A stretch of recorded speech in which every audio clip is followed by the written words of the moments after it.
we'll head into this segment. Tech support. Question of privilege. Today's VR question comes from Jeremy Sirigar. I think that's how you say his name, Sirigar. Sounds right to me. Hey guys, I use a Canon 60D to film my projects. One thing that I've never really been able to do is monitor my audio. I've been told that digital recorders like the Zoom H4n work very well, but it's outside of my budget. What are your suggestions? So our thanks to Jeremy for asking that question on our Facebook page. And I'll let Matt take this in the beginning, as he's for those of you who don't know, Canon 60D is a DSLR, and you can shoot some really good video on that. And it's kind of the way a lot of indie filmmakers and documentary people are going with their smaller cameras like DSLRs. And one of the biggest thing is capturing audio. So I will say before we start this that when you and I first heard this question, we interpreted it a little differently, didn't we? We did. Because how did you interpret it? I don't know how I interpret it. I mean, I interpreted it as he wanted a device that would record that cost less money than a Zoom, is how I kind of took it in the first place. Okay, because I kind of interpreted it like the problem here was that he couldn't monitor his audio. And now that I just said those words, right, it's kind of becoming clear in my head that my initial solution wouldn't have worked. Oh. But anyway, I guess it could still work because my initial solution, and it's still a solution, I guess, is to just install Magic Lantern. Right. Because Magic Lantern gives you the VU meters and it gives you everything you need to do your audio work. Right. But that's not an external device. And I think the more that I read the question, he wasn't looking for a solution to record. He literally needed a solution to monitor. So I think your installation of the Magic Lantern is dead on in the sense of you can see the VU meters and you can kind of control it. I mean, it's very menu driven like a DSLR is, but at least you can see the VU meters. Mm-hmm. So then I thought, hey, he wants the monitor. Well, there's not really good monitoring on board, so you need a little dongle, right? Yep. Correct me if I'm right or if I'm wrong. The DSLR has an HDMI or composite component output, something like that. Yeah, if I'm thinking correctly, it gives you a mini HDMI out. It has a mic in, and then it has a composite out that you can break into RCAs. Perfect. And so that was my solution, was installing the Magic Lantern, which is absolutely free, and it supports the 60D, so that's not a problem there. It allows you to see the VU meters. Again, you'll have to go into menus. There's no way around it. There's no physical knob that you can turn to turn the volume down. You have to go into menus, right? If you're doing it on board. Yeah.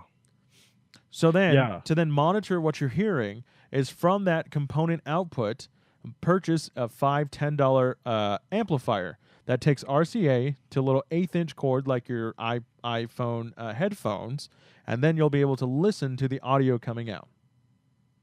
Yeah. $10 solution. If you want to go more, then I think the Zoom H4 is a fantastic price point and a perfect solution to be able to control audio from physical monitors, because there's nothing better than being able to control the audio physically without having to go into menus on a DSLR. So that's a really good solution. It's about $150 from B&H Video. I think I found a few that were around that same price range. The Tascam DR60D allows you to mount this unit right on the bottom, and that's pretty cool. If you're a one-man band, if you can attach as many things to your DSLR as you can to be able to control it, and you can monitor from that as well. Yeah, and I'd have to say that if you're comparing the two, I think the Tascam is probably by far should be the pick. Yeah, it's just because I've mounted a Zoom to the top of my DSLR before. It's clunky. And between mounting the Zoom, mounting a mic, it just gets all wobbly. Yeah. This just seems a lot more streamlined and looks a lot better just because it sits right under, and then you can run all your cords and stuff down there. And you get physical knobs right there on the front, which is again and buttons, which is ideal, and it's a recorder itself, just like the Zoom is. So it allows you 2 XLR plugins. I think it's got a mic jack in. But if if you're really serious about going into this kind of stuff and your shoots aren't too complicated, maybe an interview, 2-interview thing, you might want to think about getting one of these onboard DSLR-like recordings like the Tascam DR and things like that.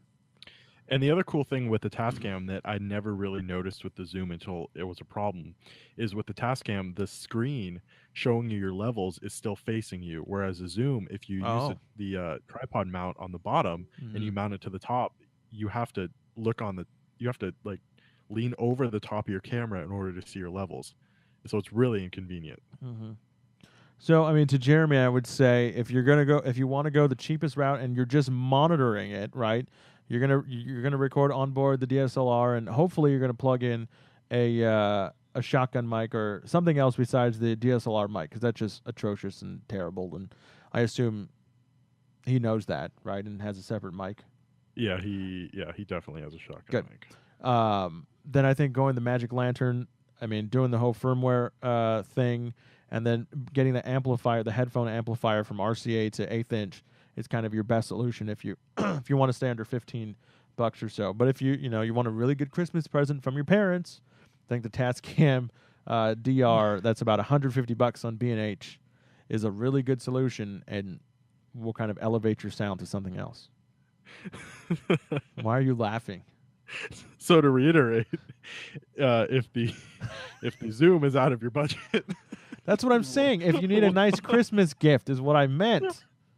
We recommend something marginally cheaper. No, we gave him the option of the Magic Lantern, but we said we would recommend the Tascam, which is only $8 more than the Zoom. So get off your little high horse there and join the show.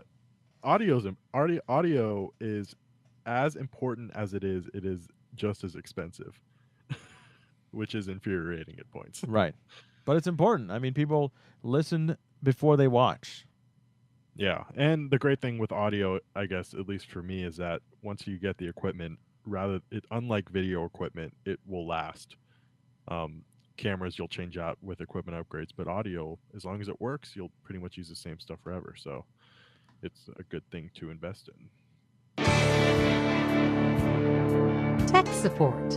Question of privilege. Well, we hope that helped. Matt didn't seem like it helped, but hopefully that helped a little. Got a tech question, want us to help? We'd be glad to. Simply email your questions to questions@bandwidthboys.com. And if you want to join us live next Sunday on the podcast, leave your Gmail address and we'll get you tuned into the show and you can ask your questions live. So go ahead and fire those questions away on our Facebook page, Bandwidth Boys Podcast, or on Twitter @GMK Podcast. Try and stump us, right, Matt? We came up with a good solution. And we gave him an alternate if he wanted to spend more money than the Zoom. Yeah. We're good at this. That's what I'm saying. So send your questions in, questions@bandwidthboys.com, Facebook, or on Twitter.